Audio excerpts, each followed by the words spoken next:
In all likelihood, the Fed has signaled that a September interest rate cut is coming. All but 2 times in history, when the Fed has started to cut rates, a recession followed. What does that mean for the economy, the stock market, and your family and finances? So Mo and I pulled up, going back to 1955, from the Fed website, the St. Louis Fed, where interest rates were, and these gray areas are recessions. Guys, look at this. Cutting, recession, cutting, recession, cutting, recession, cutting slightly, recession, boosting, cut, recession, cut, recession, cut, recession, cut, recession, cut, recession, cut, recession. So, Mo, the average person is going to look at this and say, what causes recessions? Cutting interest rates. Right. That's not true. Right. Remember how they talk about recessions. Recessions are announced after the fact. So you're in a recession, months and months later you go... You don't know you're in it. Yeah, you don't know you're in it because it takes a while for data to come out. We're a very big economy. There are a lot of factors involved. They don't know in the middle of recession when you're actually in a recession unless it's a long-term recession. Now, the average recession lasts about 11 or 12 months, give or take. There have been some long ones, been some very short ones. What was the shortest one we saw? 2 months. Yeah, it was COVID. Right? COVID. And what did the U.S. government do? Gave away money. That's how they got out of the recession. It back up. We saw something like a 34% drop in annualized GDP in that quarter. Yeah. It was nuts. Wild. I still remember the story about some actor guy. He went on some silent retreat right before COVID started. That's right. He went for like 30 days. He came out. He's like, what the hell happened to the world? Like he literally had no clue what had happened. That's right.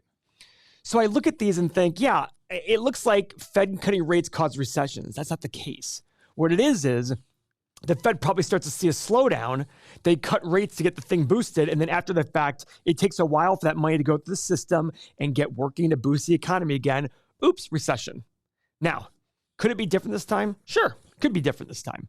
I mean, after all, if you look at it, we had 0% interest rates and 2.75% home rates. All of a sudden, rates skyrocketed. Everybody would have guessed home prices are going to collapse. And what do they do? They just keep going higher. In fact, we had 0.4% increase last month in the Case-Shiller 20-city home value. And we're up 6.4% year over year. Yeah. In a market like Cleveland that has very little population growth, if any at all, saw one of the highest in the country. I think it's like 3rd or 4th highest in the last year. Yeah. And one other thing, Mo, the 10 and 2-year spread, remember, this is an indication of recession. If you look back in history, it's the difference between the 10-year and the 2-year. When the 2-year interest rate is higher than the 10-year, it means people think that the short term is more risky than the long term, and therefore it's recessionary. So look, went negative back here, had a recession a little bit later. Was still negative here, had another recession. Went negative here, recession. Negative here, recession. But if you look right here, there was negative right there as well. Did not go to recession. Negative here, recession.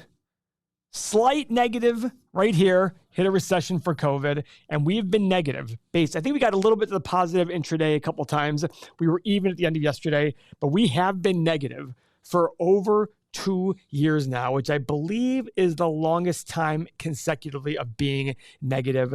Guys, another indicator, but again, it could be different this time. I say that facetiously because in the world of finance and investing, those are the 4 most dangerous words. It's different this time. Now, when we're talking about these things, first off, our goal is to sit there and say, guys, it doesn't matter what happens here. What matters is valuations. When valuations are high and you expect really good things and really high margins, everything going rosy, if a recession hits, it cuts that down. Now, we looked at history, we looked at all these recessions.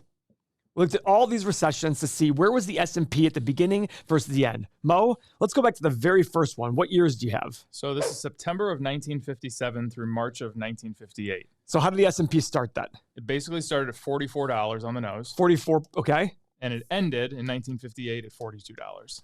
Okay. Now, that's beginning to end. There's a lot of volatility maybe. There might be volatility in the middle of it because we only have data going at the start of the month. So basically even for a recession. Okay, not bad. And by the way, guys, this was very interesting to me because I looked at this saying, oh, it's not so bad. But again, I didn't look at the changes during it. Second recession. April of 1960 through December of 1960. Started at about $55, ended at $57. So it actually went up. Yep. Okay, beginning to end of recession. The next thing we're going to look at, though, before we get any further, is where were valuations at that time. So guys, the first one was September of 1957, and we have quarterly data to March of 58. we were undervalued by 8.7% to undervalued by 4%. So undervaluation, maybe the people are like, hey, there already aren't enough people excited about stocks. So that's why stocks didn't fall that much. Okay, the next one, Mo, what were the dates again? April of 1960 through December of 1960. So we have March. In between here, we were at 58, 55.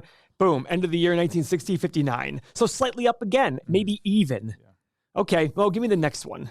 December of 1969 through November of 1970. $91 at the start, $84 at the end. And again, look at valuations, minus 8% to minus 18 or minus 8% again. So still undervalued based on history. Okay, Mo, go to the next one. December of 1973 through February of 1975. This is a long one. This is a long one. Going from $95 to $80. Guys, look at this. Look at the valuations. 31% undervalued to 44% undervalued at the end of March. Guys, let me compare this. You guys are getting the hint here. Mo, was there ever a time where values significantly fell in the S&P from beginning to end? I think it was just 2001, wasn't it? Yeah, 2001 and 2008 to 2009. And COVID. And COVID, of course. So all the major falls from recessions came recently. Guess what? Where were those valuations then? Well, let's go to 2001. It came right here. Now, the valuations weren't that bad then, but we were coming off of major valuation highs right before. 2008. So markets have fallen a little bit. At the beginning of 2008, end of 2007, we were about even on the market. So not undervalued, not overvalued. But again, we were coming from a big real estate crash where the banking system was falling. And then we go to COVID. We all know what happened at COVID. Yeah. But look at valuations in COVID. COVID time, major overvaluation. Major overvaluation. And guys, look where we are today. 109% overvalued. So when I'm looking at this, guys, I'm thinking to myself, okay, oh, and by the way, the other thing is the time that rates, guys, at this point here, we were at 18% interest rates. We had nowhere to go but down. Mm-hmm. So when they were dropping rates right here, they were still in the middle of a Reagan boom.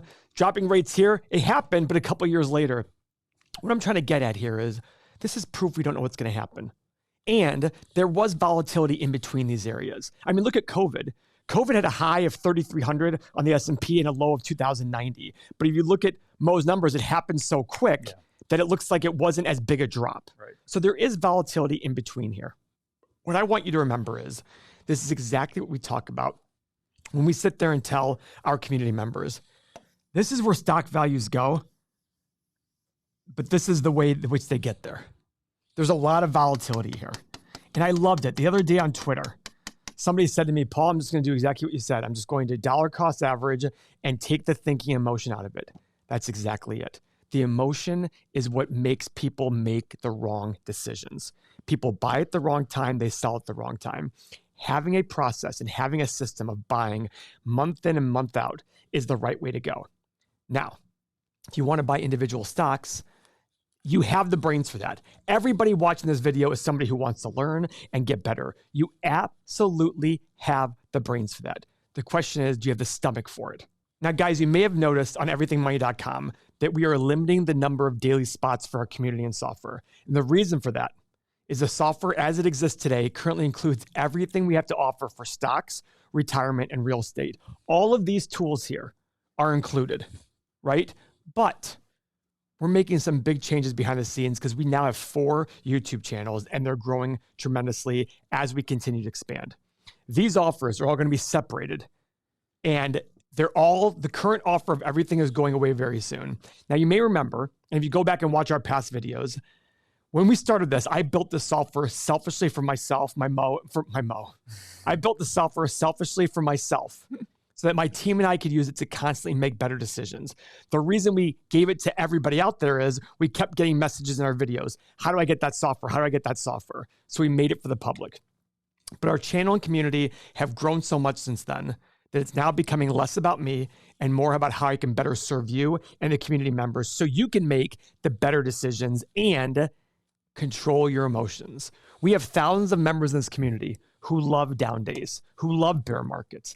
I want you to have that same feeling inside. So Click the link in the description below. You'll be grandfathered in to get all of these tools. And on top of that, you'll stay in your pricing tier forever. This is the best deal we've ever offered and probably the best deal we ever will offer. So if you're really serious about making better financial decisions, increasing your returns, and more importantly, sleeping better at night by not selling when things are tough and not overbuying because you think you're having FOMO. So click on the link in the description below to get access to everything we have to offer. And I'm very confident it'll be the best decision you will make this year.